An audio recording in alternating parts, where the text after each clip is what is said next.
There's been another blow to American-Iranian relations. New information shows that a U.S. congressman's links with Iran may have been the reason he resigned from the House of Representatives in 2006. Let's get more on this story this morning. Priya Street is now Washington studio. Hi there, Street. Now, this is potentially big news. How did it all come out? That's right, Kevin. Well, as the tensions with Iran are growing, it seems like so is the paranoia. Last week, the U.S. government seized property from a charitable organization that it believes is a front for the Iranian government. And now RT contributor and investigative journalist Wayne Madsen has learned that a U.S. congressman may have been forced to resign because of his ties to Iran. And joining me to help talk about it is Mr. Madsen himself. Wayne, thanks so much for joining me.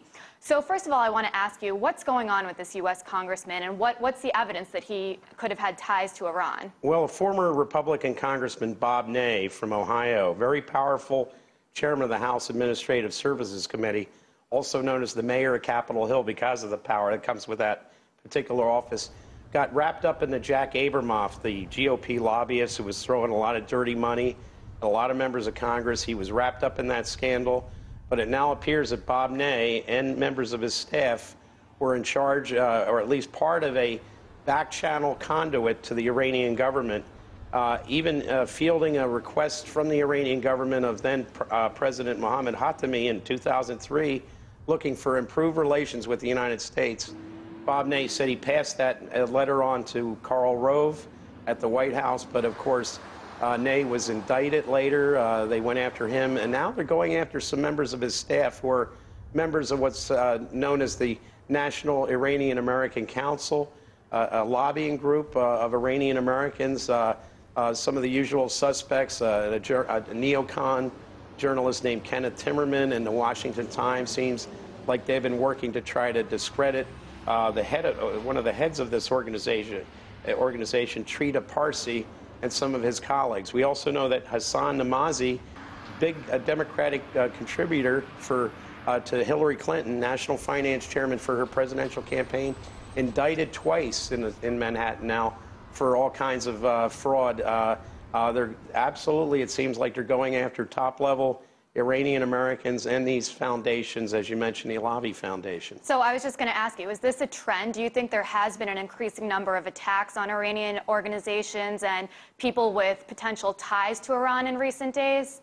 Well, there has been, and it looks like the Justice Department, once again, is being used for political purposes, especially the U.S. Attorney's Office for the Southern District of Manhattan, a sordid history at that office of political uses of U.S. prosecutors to get political revenge and carry out vendettas. We also know that the former Iranian Deputy Defense Minister, Asghari, who was kidnapped from his hotel room in Istanbul some years ago, now it's being reported he's in prison in Israel. So there's a lot going on here. It looks like even though there's not a military attack on Iran, there is a huge propaganda attack, an attack on individual Iranian businessmen, Iranian-American politicians in this country. And what is the purpose of all of this? You know, recently there were 3 hikers, American hikers, who were taken into custody by the Iranian government and accused of spying. The United States is trying to negotiate to help those 3 hikers out. How is all of this going to affect them, do you think? Well, it's going to affect them very negatively because as the U.S. Ratchets things up against Iran, Iranian institutions in this country, and Iranian Americans, including residents of this country and U.S. citizens, I don't think the fate of those hikers is going to be it's not going to be very good, the outcome, because Iran will look at that as a signal, a very bad signal, as we're trying to get those 3 hikers released. And how much of this could potentially have to do with Iran's nuclear activity? You know, many experts are saying that Iran is stalling and making a decision about the uranium export deal. Is this the United States' way of maybe toughening up their stance on Iran? What do you think? Well, here's the interesting thing about Congressman Ney. Congressman Ney was involved in these back-channel negotiations and working, according to sources I spoke to, with Brewster Jennings and Associates.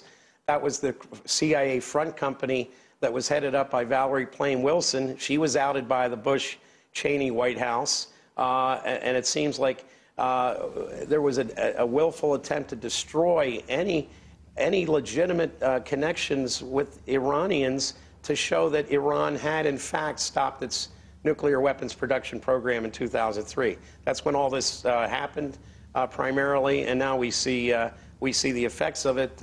We don't have good intelligence coming out of Iran anymore because Brewster Jennings was taken down, the Bob Ney network was taken down.